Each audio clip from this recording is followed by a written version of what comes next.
Olá, eu sou a Isabela. Eu sou Karine. E bem-vindos a mais um episódio do Papo de Aqui.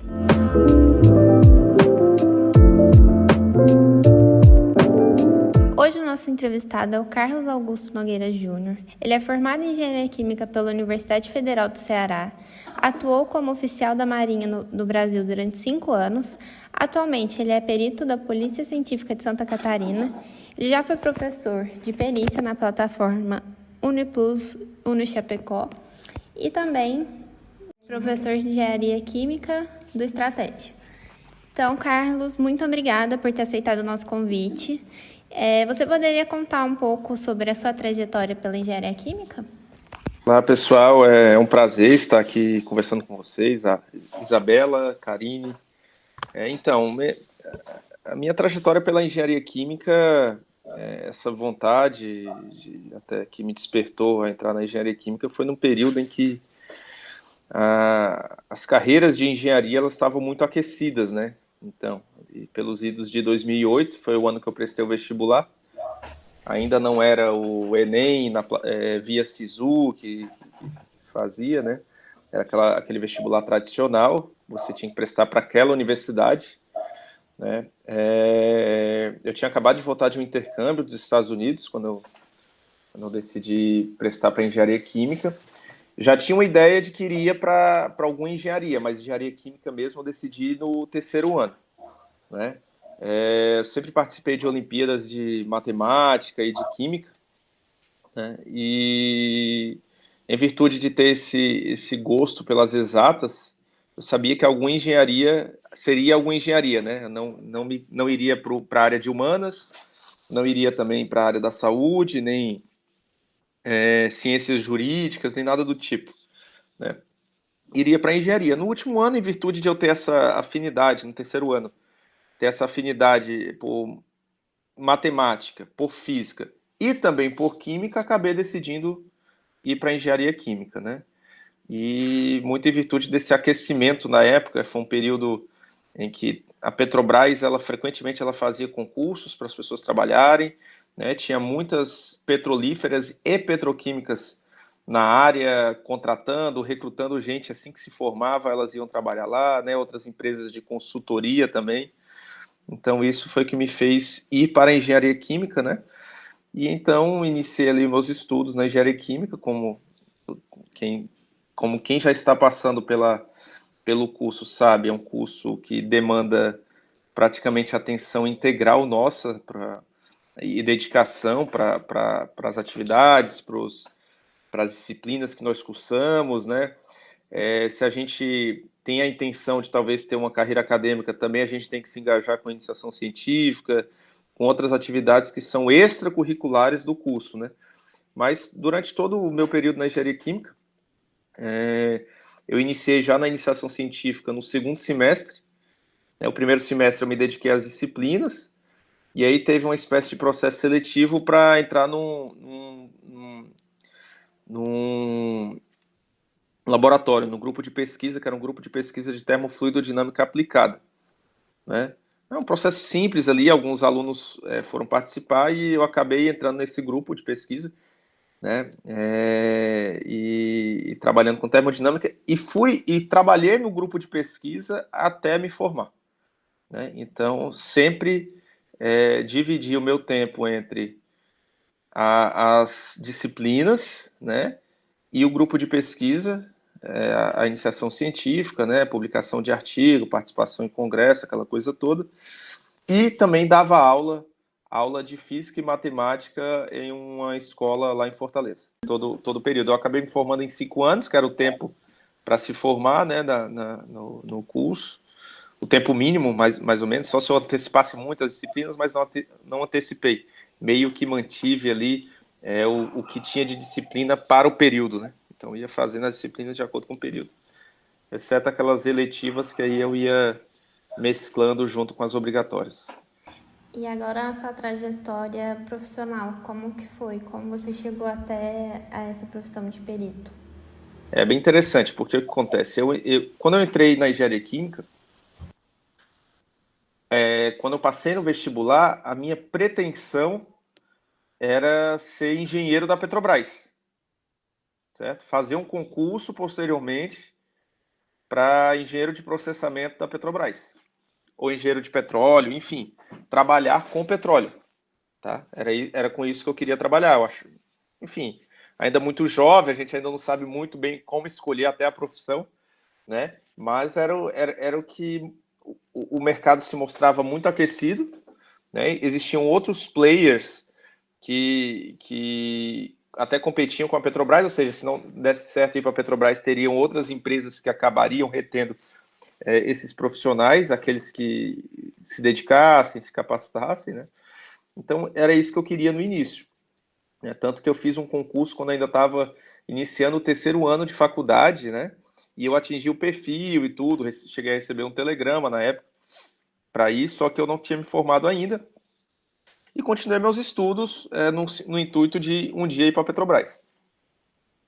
A interação com o grupo de pesquisa me fez mudar um pouco essa minha vontade de ir para a Petrobras. Eu meio que queria, se abrisse um concurso, eu continuaria prestando aquele concurso, mas eu já abria um leque de opção para continuar, talvez, uma carreira acadêmica também, tá? Então, logo em seguida eu entrei no mestrado, né? Quando me formei, e não tinha a intenção de ir para a iniciativa privada, porque até então eu nasci e cresci numa realidade onde a iniciativa privada era um local de acordo com os pais. Hoje eu já não vejo dessa forma, eu entendo que tudo, na verdade, é instável, tá? Mas de que o serviço público ele poderia ofertar, né, oferecer uma maior estabilidade no longo prazo, tá? E aí, assim que eu me formei, eu estava na época namorando, e que hoje é minha esposa, e a minha esposa, então namorada na época, ela me falou que tinha aberto um concurso da Marinha, e os concursos da Petrobras, eles meio que pararam de ter, a Petrobras entrou numa crise, né, acabou entrando, começou a ter prejuízo e parou de ter concurso da Petrobras, enfim, tá? Os concursos, de certa forma, eles arrefeceram como um todo no Brasil, né? Mas as Forças Armadas, todos os anos, eles tinham concurso para engenheiro químico, enfim, para engenheiro eletricista, para as engenharias em geral. E minha namorada, até então minha namorada, né, ela que hoje é minha esposa, ela tinha visto um concurso da Marinha do Brasil para oficial, né, que qualquer engenharia poderia prestar e falou, olha, tu devia tentar, não é a Petrobras que tu quer, não é? Ao mesmo tempo, o caminho, a trajetória para ir para uma carreira acadêmica, ela era uma trajetória longa e incerta, né? Porque no Brasil, de preferência, né, são mais bem remunerados aqueles profissionais que trabalham nas universidades públicas do que aqueles professores que trabalham em universidades particulares. Não que não possam também ser bem-sucedidos, mas se você for pegar a média, né, na universidade pública teria uma chance de ser mais bem-sucedido. E as universidades públicas no Brasil, elas já exigiam do candidato a ser professor o título de doutorado, né? Então você tinha que percorrer um caminho longo, mestrado, doutorado, né? E eu confesso para vocês que na época eu estava namorando, estava querendo casar, eu queria de certa forma, um salário o mais rápido possível para poder casar e tudo. E aí ela acabou aparecendo essa oportunidade da Marinha, que remunerava bem, né, na época. E eu fiz concurso, fui aprovado e me tornei oficial da Marinha. Me tornei oficial da Marinha, eu diria que, de certa forma, eu tinha os atributos para ser, né, em virtude da disciplina, né? Eu gosto dessa questão de disciplina, eu gosto de um regime um pouco mais, não diria rígido, mas vamos dizer disciplinado, né? Uma coisa mais séria, profissional e tal. Eu gostava disso, eu achava que eu me encaixava, mas eu não tinha vocação, vamos dizer assim, apesar de ter ficado 5 anos lá, para permanecer lá por muito tempo, né?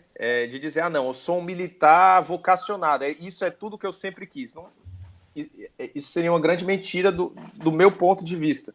Apesar de eu gostar do regime, do trabalho e tudo mais, não era aquilo que eu queria fazer por muito tempo.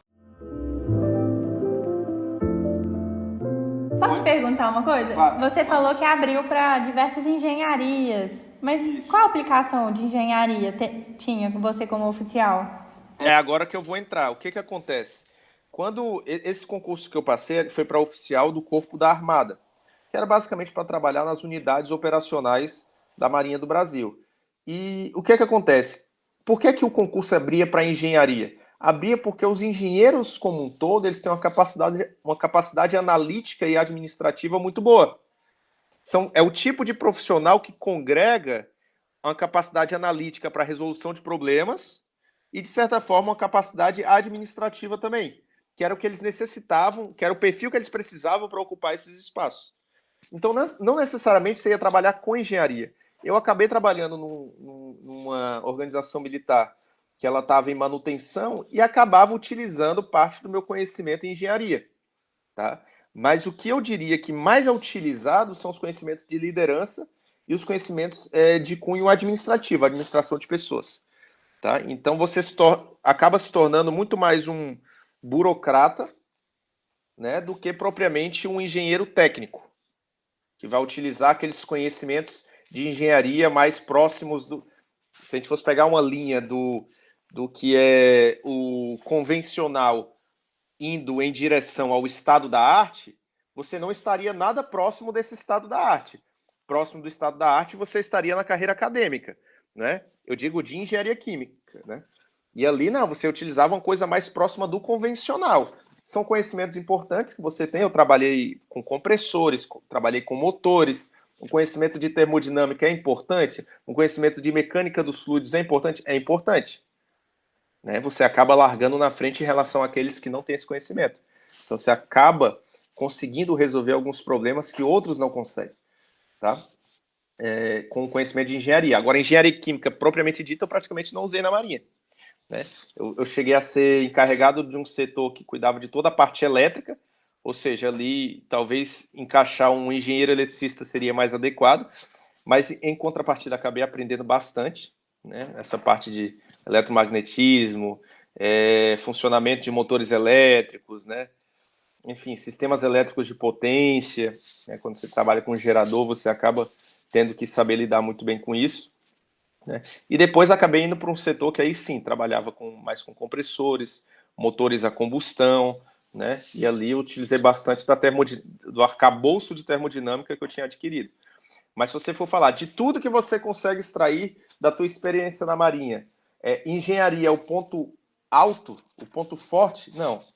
Seria a capacidade administrativa e de liderança, né? Que foi muito importante depois quando acabei vindo para a Polícia Científica. Então, só puxando assim, realmente, mesmo que você passe para outros setores que sejam mais voltados para a engenharia química, o militar, ele dificilmente ele vai trabalhar, exceto se um ou outro acaba trabalhando com pesquisa. Daí ele pode, num convênio com as universidades, trabalhar mais com engenharia química. Mas a grande maioria não, você acaba acompanhando empresas que executam os serviços, então você vira um fiscal de obras, um fiscal de projeto, um fiscal, e não aquele que efetivamente executa, planeja, projeta, entende? Então, é isso. Então, não me via por muito tempo fazendo aquilo, por 30 anos. A carreira do militar é 30 anos, né? Não me via fazendo aquilo por 30 anos, né? E a ideia de fazer concurso para perito, a despeito de, na época da faculdade, eu já ter despertado um certo interesse, eram concursos que às vezes demoravam 10 anos para acontecer. Então, eu não ia me projetar, no meu caso, para ficar estudando para daqui a 10 anos ter, né, um concurso e fazer. Então, eu meio que... O surgimento de perito, eu queria primeiro sair da Marinha, porque eu morava no Rio de Janeiro, a minha família não era de lá. Também não tinha necessidade de voltar para minha família, mas eu queria sair do Rio de Janeiro em virtude das questões de segurança mesmo, né? Queria ter filho, aquela coisa toda, família, constituir família. E ali talvez não fosse o lugar, não era o lugar onde eu queria morar para sempre, certo?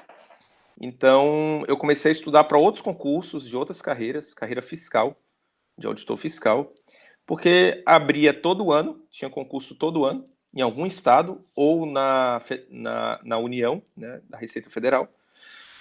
e remunerava muito bem, tá? Então comecei a estudar para isso, fiquei estudando durante um ano e meio, quando pararam de ter esses concursos de fiscal. Eu sou meio azarado, né? Quando eu quero uma coisa, aí não aparece, meio que para de ter, né? Daí não teve mais o concurso.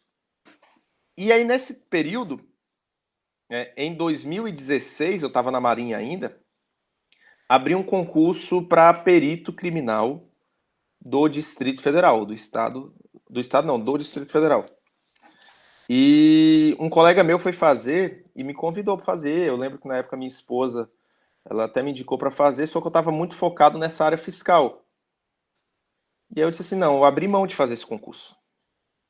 E continuei estudando para fiscal e não abri concurso para fiscal. Em 2017 teve concurso para perito da Polícia Científica de Santa Catarina, que era Instituto Geral de Perícias, agora tem o nome Polícia Científica. E aí ela disse, olha, abriu o concurso de novo, era para qualquer engenharia, era perito criminal em engenharias, o nome do cargo. Qualquer engenharia podia prestar esse concurso. Então caía disciplinas de engenharia civil, engenharia mecânica, engenharia química, engenharia eletrônica, engenharia elétrica, engenharia de telecomunicações. O que caía no edital era tudo. Você tinha que saber todas as engenharias. É bem generalista o negócio. Caía cálculo, né, álgebra linear, um pouco de física também. E aí ela falou, daí eu cogitei, não, acho que eu vou fazer. Afinal de contas, eu já abri mão no ano passado e o concurso que eu queria não teve. E a área, de certa forma, era uma área que me interessava porque faz muito uso do método científico, que é uma coisa na qual eu já estava habituado desde a época de iniciação científica e depois do mestrado, né? Era uma coisa que eu gostava e que exige do profissional uma capacidade analítica ímpar. Né? Você tem que saber processar dados e produzir conclusões a partir do processamento desses dados. E isso o engenheiro ele tem de muito forte. Então eu fui prestar o concurso, durante a preparação eu fiz como simulado a prova daquele concurso do ano anterior, para o Distrito Federal. E quando eu fiz essa prova, eu fui ver minha pontuação. A minha pontuação, se eu tivesse feito aquele concurso, eu teria sido o primeiro colocado. E eu pensei, olha, então acho que eu estou no caminho certo, talvez eu tenha que fazer esse concurso mesmo. E aí segui, né? E aí passei no concurso para a Polícia Científica, para o IGP, que agora é Polícia Científica, para perito. Né? Passei por um curso de formação, depois fui lotado numa unidade em Chapecó e me apaixonei pela profissão, né? Eu me encontrei na profissão de perito criminal, né? Não tenho intenção de ir para outra profissão, porque é o que eu gosto de fazer dentro das suas diversas ramificações que tem dentro da atividade. Pessoal, minha como que você concilia o profissional com o pessoal? A gente já trouxe essa pauta para alguns outros convidados e eu acho legal a gente saber, porque eu também achei legal você comentar que você achou na área, tipo, ao longo da carreira das pessoas, eu acho muito legal isso também, de se encontrar Sim. em uma área e conseguir se estabelecer. Sim. E meio que como a gente vai, tipo, seguindo caminhos totalmente diferentes do que a gente pensou no início e chegou num ponto que a gente fala, não, eu me encontrei aqui. Pelo menos na minha filosofia de vida, o trabalho, né, a área profissional, ela não é um fim em si mesmo, tá?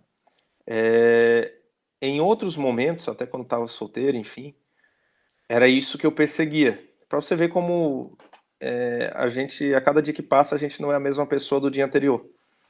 Né? A gente vai mudando, a gente muda as nossas concepções. Até fazer um ponto rapidinho em relação ao meu desejo de ser da Petrobras, né? Ser um engenheiro da Petrobras. Rapidamente, só puxar em cima disso aí que você está falando, eu tenho vários colegas que hoje são peritos aqui que vieram da Petrobras. Tá? Então eu tenho aqui 4 colegas que vieram da Petrobras e quando eles me contam o que eles faziam lá, eu falo, graças a Deus eu não fui. Tá? Assim, não que... mas eu tenho colegas que estão lá até hoje e se encontraram na profissão lá. Mas é uma questão de perfil, né? Mas assim, como eu falei, o trabalho ele não é ele já foi um dia o principal para mim e hoje para mim ele é um meio. Tá? Ele é um meio que eu tenho para conseguir estar mais tempo com a minha família, usufruir com eles, gozar de algum conforto. viajar, e a forma de eu deixar um legado para os meus filhos, né? Então, de certa forma, o trabalho tento executar muito bem e dou o meu melhor enquanto eu estou no trabalho, né? Mas no momento que eu saio do trabalho, eu desligo e tento estar com a minha família, com a minha esposa. Hoje eu tenho 2 filhos, né? Um de 1 ano, um menino de 1 ano e uma menina de 4 anos, né? E graças a Deus, assim, eu sempre tive o apoio, né, da minha esposa para perseguir, primeiro de ir para a Marinha e depois de vir para cá. Ela também foi a minha grande apoiadora na época. Então, desde a época que eu estudava para o concurso, era ela quem me dava todo o suporte, né? Ela passou um tempo praticamente sem me ver, porque eu tinha que ficar estudando para o concurso, né? Mas ela sempre me apoiou, enfim. Então, assim, como que eu lido com o profissional e com o pessoal?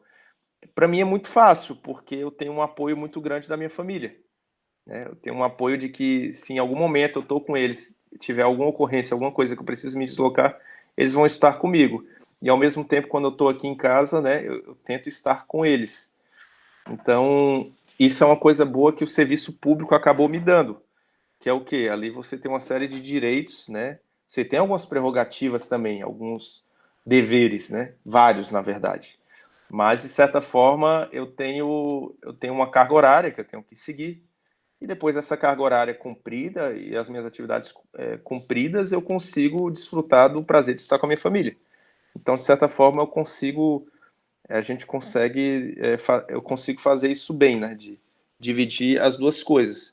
Tanto de não levar as questões pessoais para dentro do trabalho, nem trazer as questões de trabalho para o pessoal. Óbvio que nós somos um ser integral, o ser humano ele é integral, né? Eu não sou um Carlos no trabalho e um Carlos na minha família. Mas, e de vez em quando, algum problema que tem no trabalho acaba reverberando dentro do teu lado pessoal, vice-versa, né? Mas se você souber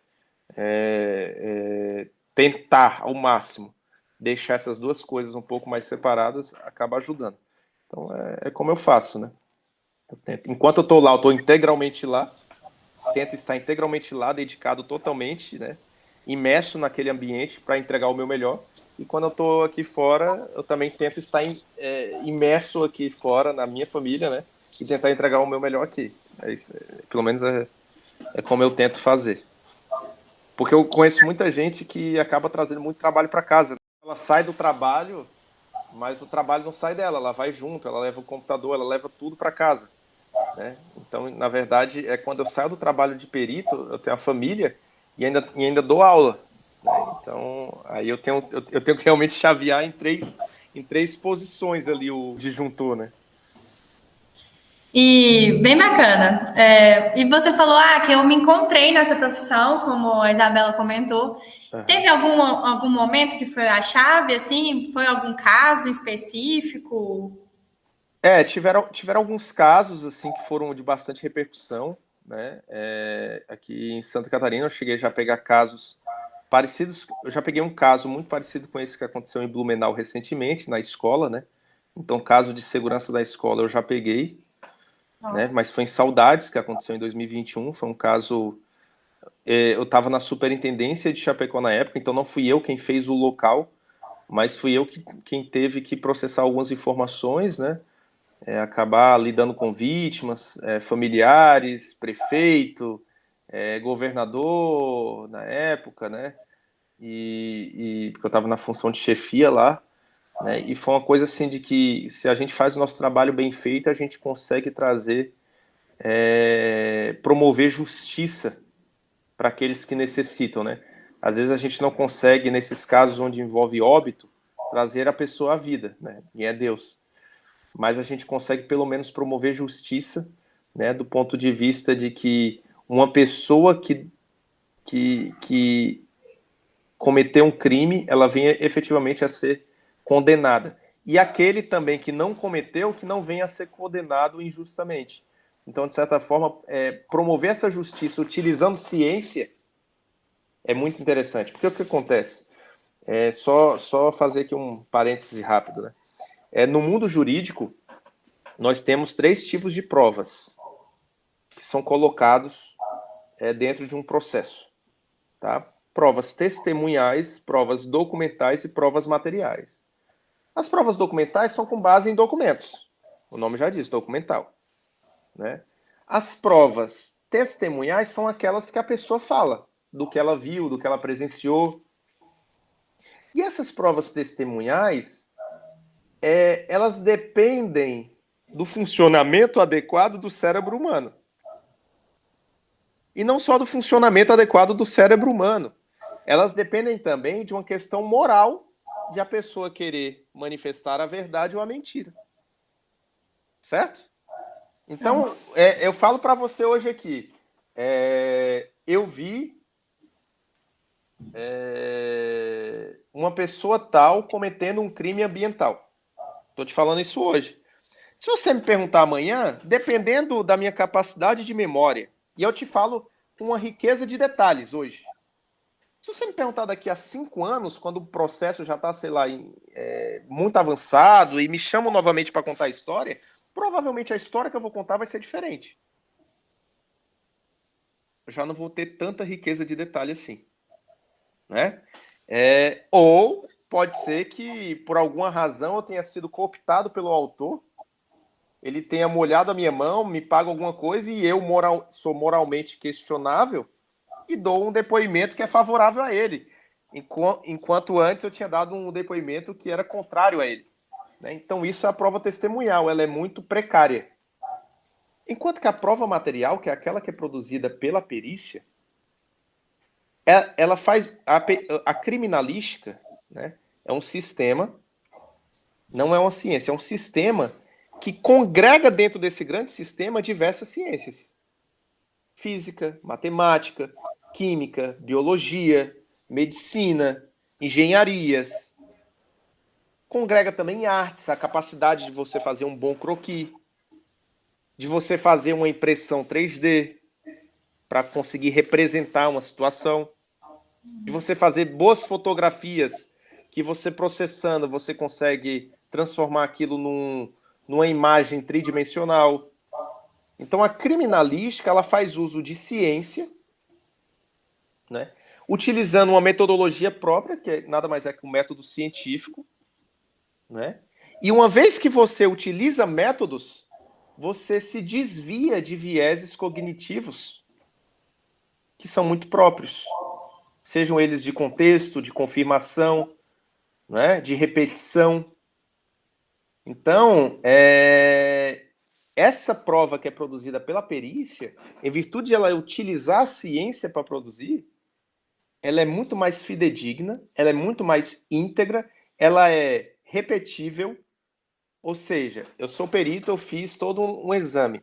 Eu posso pegar um outro perito para tentar derrubar o meu exame. Desde que ele siga a metodologia, o método científico, em tese, ele tem que chegar à mesma conclusão. Se ele chegou numa conclusão diferente, ele colocou em xeque essa outra prova que foi produzida. Então, de certa forma, isso é uma coisa que me encanta, porque a gente faz uso de ciência para a promoção da justiça, e não meros achismos. Né? Existe um caráter objetivo, que é o produto do nosso trabalho, e não um caráter subjetivo. Né? Quando você começa a trabalhar com subjetividade, você possui uma maior probabilidade de produção de erro. Enquanto que quando você trabalha com objetividade, com base em sustentáculos científicos, você vai produzir um resultado objetivo que vai estar mais próximo ou idêntico à verdade. Entendeu? Então isso me encanta, assim, trabalhar com método científico foi como eu me achei, porque aí hibridizou um pouco da carreira acadêmica que eu gostava, né, de pesquisa e tudo mais, ou seja, pesquisar. Eu continuo pesquisando, né? Só que eu pesquiso para a produção da justiça e não só para a produção do conhecimento por si só, que é muito importante também. Mas a gente acaba vendo, de certa forma, um efeito mais direto na vida das pessoas, entendeu? É diferente do laboratório de pesquisa, que você vê que aquilo ali vai ter uma finalidade, vai ter uma aplicação na sociedade. Mas enquanto você não vê, está no campo das promessas. Aqui não. A gente pesquisa, a gente levanta, a gente processa, a gente produz e logo em seguida você vê um resultado. entende? Então, isso de certa forma, me fascina bastante. E cada dia é um dia diferente, é outra coisa, né? Você fazer sempre a mesma coisa, todos os dias, e ver os mesmos resultados. Não sei se é uma coisa que me encanta tanto, eu prefiro resultados mais heterogêneos, né? Uma vida mais dinâmica. Desculpa me alongar muito. Não, que isso, eu achei bem legal isso, que realmente a ciência, ela é muito importante, né? Muito dificilmente, se você seguir o padrão, vai ter como testar ele. E uma vez que você coloca uma série de procedimentos que você faz, você torna aquilo refutável. A refutabilidade, que faz parte do método científico. Né? Sim. Ou seja, tudo que a gente faz, ele tem que ser capaz de ser refutado por alguém. Desde que utilize as mesmas bases, né? Utilize os protocolos, existem protocolos internacionais, né? Que são seguidos, você tem que seguir aqueles protocolos, né? Então, de certa forma, recentemente é interessante porque aqui a gente acaba desenvolvendo também pesquisa. Recentemente publiquei um artigo, né, que é desenvolvimento de técnicas, de novas técnicas de papiloscopia, né, que é levantamento papiloscópico, utilizando métodos químicos, pó, violeta de genciana, cianoacrilato e tudo mais, e fazendo testes em diferentes superfícies. A gente publicou um artigo numa revista recentemente, e com base nisso, você acaba transportando para outros peritos criminais melhores técnicas de como identificar um autor de um crime, né, com base em papiloscopia, impressão digital. Então, eu gosto disso aí, é bem interessante. Muito legal. Tem muita química aplicada, mas você viu alguma aplicação da engenharia química? Sim, eu em 2021, eu trabalhei num caso de grande repercussão. Foi numa indústria de confecção de sacos de polipropileno, né? O nome desses sacos é popularmente conhecido como saco de ráfia. Na maior indústria de produção disso na América Latina, Rafitec, o nome, que ficava na cidade de Xaxim. Teve um grande incêndio naquela indústria, né, que acabou consumindo aproximadamente 18 mil metros quadrados de área. E ali a gente acabou chegando à conclusão de que o problema ocorreu, foram vários problemas, né, mas a gente lançou mão até de equações de estado cúbico para estimar qual seria a concentração de um determinado solvente naquela atmosfera explosiva, tá? Então, ali tinha uma espécie de destilação do tipo flash, né? Um tamborzinho que fazia lá a separação da tinta e do solvente que tinha sido recentemente utilizado. Eles pegavam esse solvente e injetavam em impressoras para fazer a lavagem, o flushing. E pegava... O que acontece? Lá eles vinham com grandes rolos de saco, esse saco de polipropileno. Tinham 4 impressoras bem longas, tá? Eles colocavam esses rolos, que eram bem pesados, pesavam toneladas os rolos, né? E saíam imprimindo a logo das empresas que tinham contratado, a logo da Petrobras, a logo da Braskem, nesses sacos, né? Que dentro podia ir grão, podia ir qualquer coisa dentro, né? Enfim, pallet, sei lá. Mas enfim, então depois, e aí a mistura que era feita da tinta era uma mistura com matizes de tintas ali em solventes orgânicos, né? Tinha um solvente orgânico que tinha uma proporção lá de vários compostos orgânicos, né? A maioria deles polares, né? Apesar de orgânicos eram polares, né? Tinha álcoois, tinha cetonas ali também. Eles eram apolares, mas eles tinham uma parte da cadeia que era polar, né?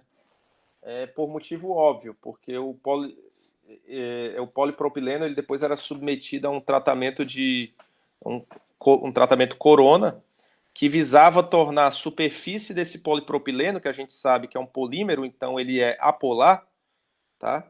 Cadeia carbônica apolar, gigante, né? Ele tornava a superfície um pouco mais polar para a recepção da tinta. E com isso aumentava a aderência da tinta e evitava que ela saísse dessa superfície da saca de ráfia, né? De polipropileno. Então, o que aconteceu nesse dia, né? Nesse dia fatídico? A gente chegou à conclusão. E esse tratamento corona, só para. Vocês conhecem isso, não? Já ouviram falar? Não. No que consiste o tratamento corona? São descargas elétricas que são feitas sobre uma superfície de polímero. Pode ser no plástico, pode ser no polipropileno, enfim. Isso é utilizado há muito tempo, eu também não conhecia, então eu tive que pesquisar, tive que baixar artigo, tive que ver vídeo de como era o funcionamento. Então ele dá descargas elétricas de forma contínua, né? Ele tem 2 eletrodos ali. Ele fica dando descarga para tornar essa superfície um pouco mais polar para receber a tinta que foi misturada numa base polar. Quando eu falo base, é num solvente polar e não numa base, tá? Num solvente polar. A gente está falando aqui para o público de engenharia química, tem que falar direito. Então, num solvente polar, tá? Então, e aí sim, polar com polar, né? Aumenta a adesão, evita que saia. Então, ia sendo dada essa descarga. Em cima do local onde era dada a descarga, tinha uma exaustão para a atmosfera. Porque quando era dada essa descarga, você acaba quebrando as cadeias carbônicas, né? Carbono-carbono, e você produz radicais livres, que, como nós sabemos, são extremamente instáveis e explosivos. Ou seja, uma atmosfera rica nesses radicais livres pode se tornar deveras instável, né? Dependendo da concentração de oxigênio que você tem naquele ambiente, né? Como está da concentração dos radicais livres e a presença de calor e baixa umidade, você pode ter uma grande explosão que pode dar origem a um incêndio. E foi exatamente isso que aconteceu, né? O que aconteceu?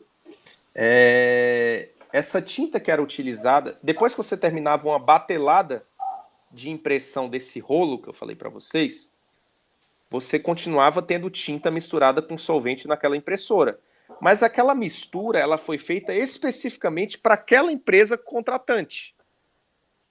Certo? Então, o que eles faziam? Quando ia ter uma outra empresa que ia contratar, eles tinham que fazer uma nova mistura para colocar naquela impressora para imprimir de cor diferente. A Petrobras é verde e amarelo, né? Quando era Braskem, era azul e amarelo. Então, mudava a mistura da impressão. Uhum. Então, o que eles faziam? Eles pegavam essa mistura dessa batelada que eles encerravam e colocavam dentro de uma destiladora. Certo? Então, eles separavam. Em cima ficava o solvente, embaixo ficava o resto de tinta. Certo? E eles retiravam esse solvente e passavam dentro da impressora para lavar e retirar resquícios de tinta que ainda tivessem lá. Deixar a impressora limpa. Tá? O que aconteceu nesse dia? Não foi dado o aperto adequado na tampa dessa destiladora. E foi colocado ela para funcionamento. Com temperatura elevada, aquela coisa toda, e começou a vaporizar o solvente, que era volátil, e ele começou a escapar pela tampa e enriquecer o ambiente, né? O ambiente que ali estavam, de solvente volátil, vapor de solvente. Extremamente inflamável, volátil, que, numa determinada concentração, encontrou a descarga elétrica do tratamento corona, né? Teve uma expansão súbita de gases, né, oriundos da combustão, que acabaram queimando um colaborador que estava lá. Ele acabou sobrevivendo, mas foi internado, UTI, quase morreu, né? E a partir dali, você tinha muito solvente em todo o ambiente, né? Bastou uma fagulha para sair queimando todo o ambiente, né? Tinha muito polipropileno das sacas, né? Então tinha muito material combustível que poderia queimar ali por horas. Não é à toa que a fumaça foi vista a 40 quilômetros de distância, tá? Ela acabou subindo ali, ficando ali, e quando você olhava, dava para ver a fumaça, né? acabou atingindo até 40 quilômetros de distância. Então ali foi onde a gente utilizou. Eu lembro que na época eu conversei com o professor Natan, utilizei até aplicações dele aí, né, para a gente tentar estimar ali a concentração, né, e se realmente teria escapado o solvente, né, e se esse solvente teria chegado a uma altura suficiente, né, para entrar em contato com o tratamento corona, e foi o que aconteceu, porque foi exatamente na região do tratamento corona onde nós observamos os maiores danos, né, e aí mais uma vez entra o método científico. A gente fez uso de protocolos internacionais, né, que é da NFPA, National Fire Prevention Association americana, né, que são os protocolos que são utilizados, né, quando se vai fazer investigação e perícia em local de incêndio. Então foi bem bacana, porque tive que estudar bastante termodinâmica, né? Enfim, tive que utilizar a regra de mistura, por exemplo, né? Balanço de massa.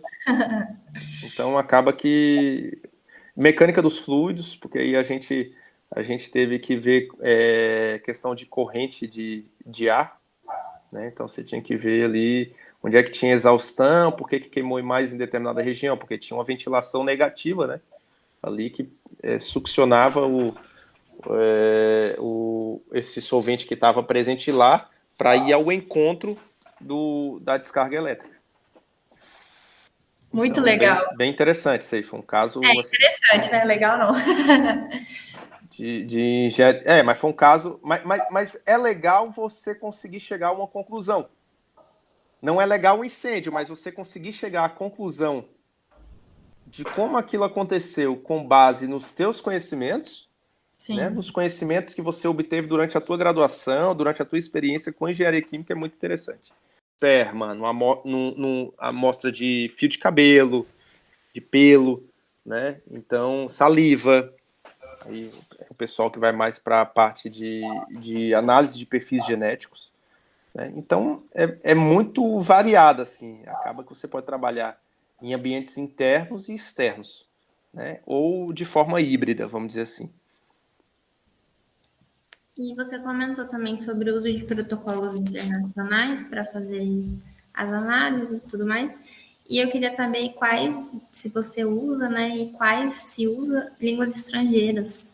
Isso. O inglês, gente, é o mínimo que a gente tem que ter para trabalhar com perícia, sabe? Porque, não diria não só com perícia, tá? Eu acho que praticamente com tudo hoje em dia, né? O inglês, ele é fundamental, né? Os protocolos internacionais que a gente utiliza, eles vêm da língua inglesa. Por exemplo, essa NFPA que eu falei para você, ela nem tem tradução para o português, né? Existem outros protocolos que eles têm tradução para a língua portuguesa. A NFPA não é uma delas, eu já até cogitei traduzir, mas não tem, tá? Então, o que acontece? Às vezes você vai pegar um livro de perícia na área de incêndio, por exemplo, que é uma área que eu me debruço bastante, né? Você vai pegar um livro em português e você confiar tão somente naquilo é um pouco temerário. Eu já detectei falhas de tradução em livros brasileiros, né, que se você fosse seguir aquele protocolo, você poderia estar errando para aquela situação. Né? Então, quando você vai procurar lá na fonte, na raiz, no artigo raiz, vamos dizer, ou no protocolo raiz, você vai ver que, na verdade, existia uma variedade de protocolos que iam ser utilizados dependendo da situação. Né? Então, acredito assim, o inglês ele é fundamental, né? Para participar de congressos. Congressos, normalmente, eles são transmitidos na língua inglesa, né? Nessa área forense, na área de criminalística. Então, para minha área, né? Eu diria que as demais línguas nem tanto, mas o inglês ele é primordial. Né? Se uma pessoa ela vai entrar para a perícia, ela vai acabar atuando com a área de cálculo de velocidade de acidentes de trânsito, do qual eu já trabalhei também, daí a língua espanhola ela já ganha uma maior importância, porque os grandes profissionais dessas áreas estão na Argentina e na Colômbia, tá? E aí eles acabam transmitindo seus conhecimentos na língua espanhola. Tem também nos Estados Unidos, enfim, mas nós temos aqui perto, né, 2 institutos muito relevantes, um na Argentina e na Colômbia, que é para essa área de cálculo de velocidade. Mas o inglês, ele é o mínimo, assim, que você tem que ter, né? Não diria... eu sou fluente em inglês, né? Eu já morei nos Estados Unidos, né? Acabo tendo contato com a língua o tempo inteiro, leio bem, escrevo, acredito que de forma razoável em inglês, né? Mas eu acredito que ter um mínimo de proficiência na língua inglesa é fundamental. O próprio concurso, ele exige isso, né? Não é todo concurso que exige a disciplina inglês no edital. Os concursos para perito, normalmente, eles exigem. E o francês? Você acabou comentando em inglês. O francês, né? O francês eu, inclusive, quero até retomar. O francês eu fiz na época que eu estava ainda na graduação, eu já tinha um domínio do inglês, e aí eu quis aprender uma nova língua, né? Que no caso era o francês, mas assim, do ponto de vista forense, né? Eu diria até que o alemão seria a própria língua a ser buscada em detrimento do francês, tá? Do ponto de vista para perícia mesmo, assim, bom para viajar, se for ter um congresso na França, alguma coisa assim, interessante, né? Na Bélgica, sei lá, é interessante, mas para a perícia em si não me agrega muito saber o que eu sei de francês. O inglês sim, né? O espanhol também, né? O alemão, sem dúvida, porque o berço da criminalística, né? O pai da criminalística é o Hans Gross, que é um austríaco. Então, os tratados dele, né? Que ele versa sobre o sistema de criminalística, né? Dentre vários outros autores, foram feitos lá nos primórdios na língua alemã, tá? Mas hoje tudo isso aí já está traduzido para o inglês também. Bom, e qual dica que você tem para quem possa querer trilhar o mesmo caminho que você? Se já vale a pena começar a estudar, você falou que começou a estudar, ficou 1 ano e meio estudando para concurso, né? Isso. Se já vale a pena começar os estudos na graduação, como estudar? Eu vou falar até um tempinho, talvez um pouquinho longo em relação a isso, né?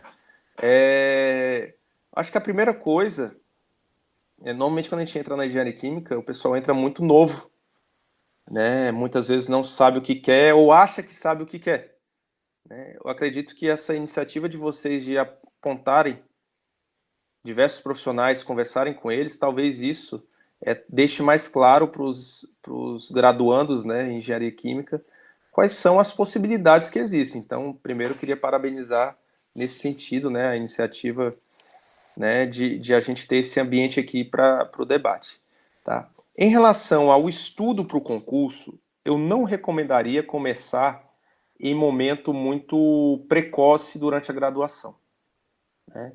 Eu entendo que durante a graduação, o graduando ele tem que se dedicar ao máximo para aprender tudo o que ele pode dentro das disciplinas e no ambiente de pesquisa. Se é que ele já se decidiu que quer ir para a área de perícia, ele tem que gostar de pesquisa, né? Ele tem que procurar um laboratório, um grupo de pesquisa, ele tem que ter um ávido interesse pelo método científico, ele tem que entender bem isso, ele tem que procurar dominar a língua inglesa, como a gente acabou de falar, tá? Então, durante a graduação, uma dedicação enorme às disciplinas, de aprender mesmo, ficar muito bem, tá? E com pesquisa, tá? Acredito que o último ano, que é um ano mais light da engenharia química, quando já se está pensando em projeto, eu não sei como que é aí, mas quando você vai fazer projeto, quando você já está trabalhando para fazer o TCC e tudo mais, eu acho que esse é o momento de começar os estudos, no último ano de faculdade, né? No último ano de faculdade, você já pode hibridizar o teu trabalho, os teus estudos dentro da graduação, para a montagem do teu TCC, e começar a estudar de forma estratégica para aquele concurso que você tem interesse, se for o caso de perícia, por exemplo, né? Como você falou, eu estava estudando há 1 ano, mas para esse concurso especificamente eu estudei 2 meses, E eram disciplinas, de certa forma, até diferentes das que eu estava estudando.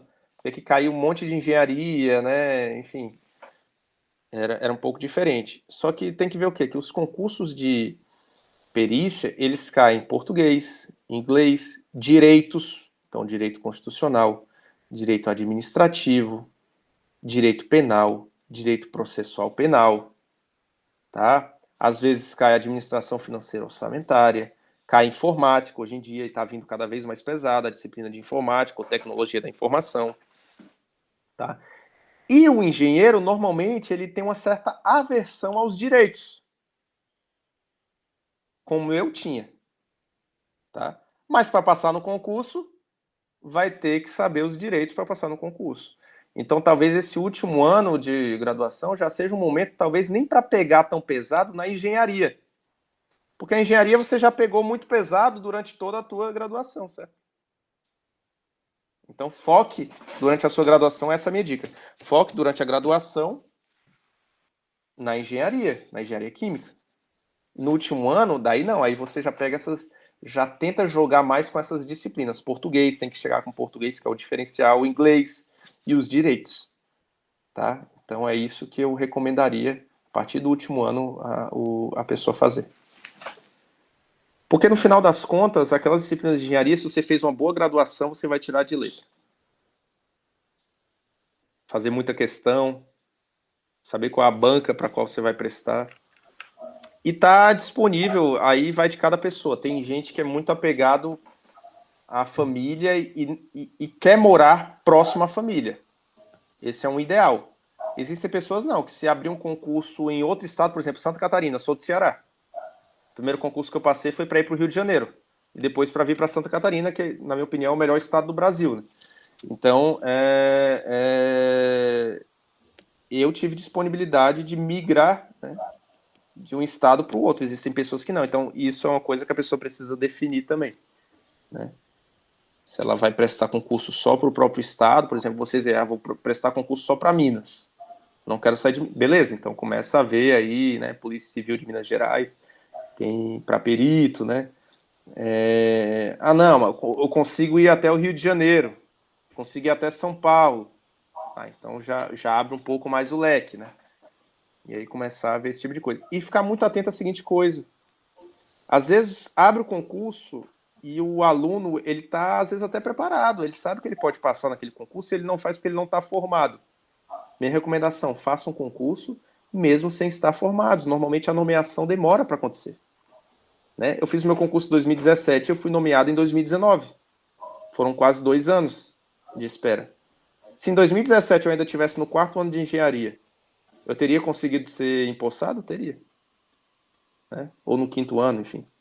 Então, às vezes, eu diria assim, mesmo sem estar estudando, abrir um concurso para perito, a pessoa que quer, cara, dá uma estudadinha ali. Eu sei que é difícil conciliar, né? Principalmente você que já está mais ali no oitavo período, deve estar vendo aí, sei lá, modelagem, operação unitária 3. Sim. Mas, assim, tentar, tendo um concurso, pode ir lá fazer a prova, normalmente é no dia de domingo, tenta dar uma estudadinha, já vai treinando, entendeu? Que aí depois...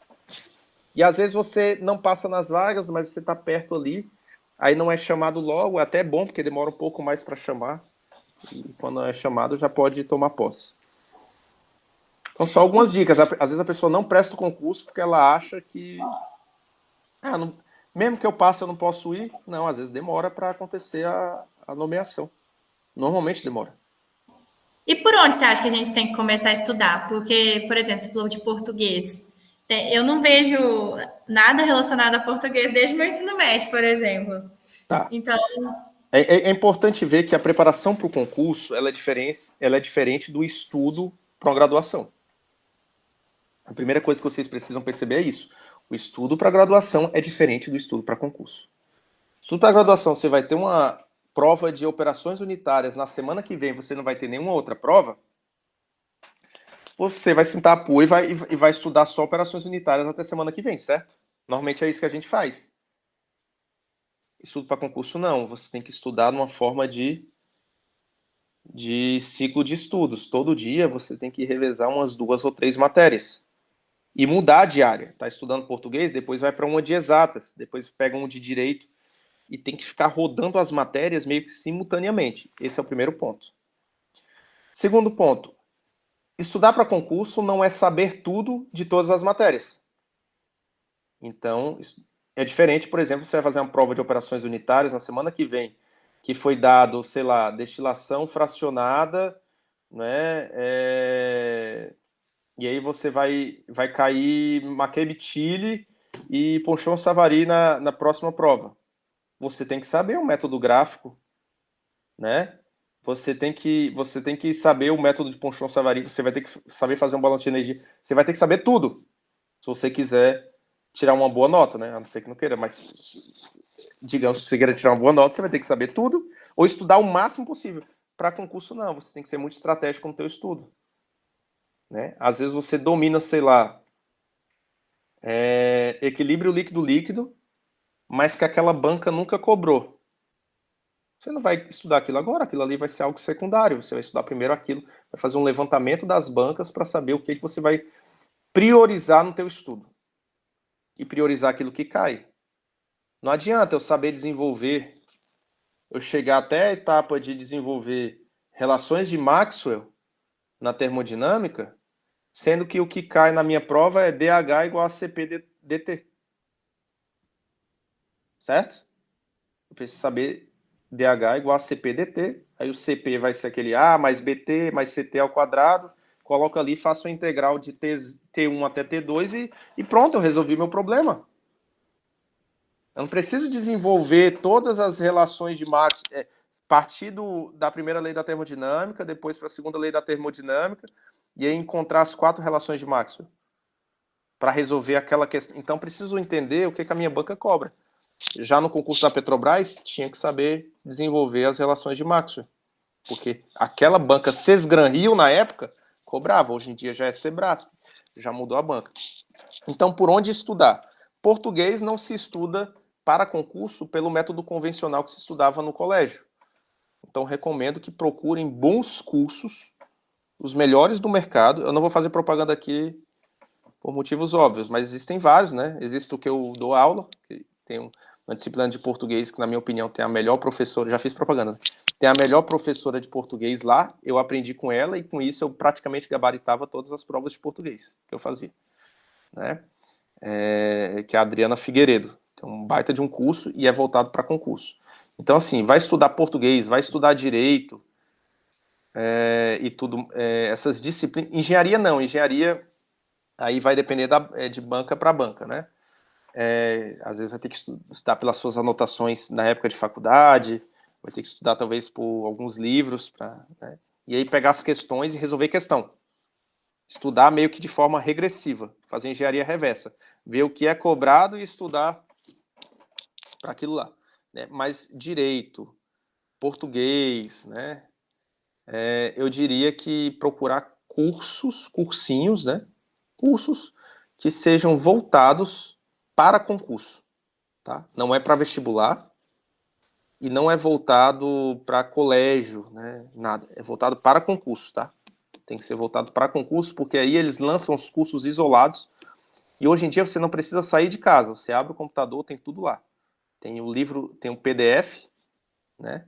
E tem as videoaulas deles. Então você vai acompanhando, quem tem tablet ou quer imprimir, enfim, vai acompanhando a aula e fazendo as anotações de casa. Antigamente não, os cursinhos para concurso eram só com aulas presenciais, então você tinha que se deslocar até algum lugar.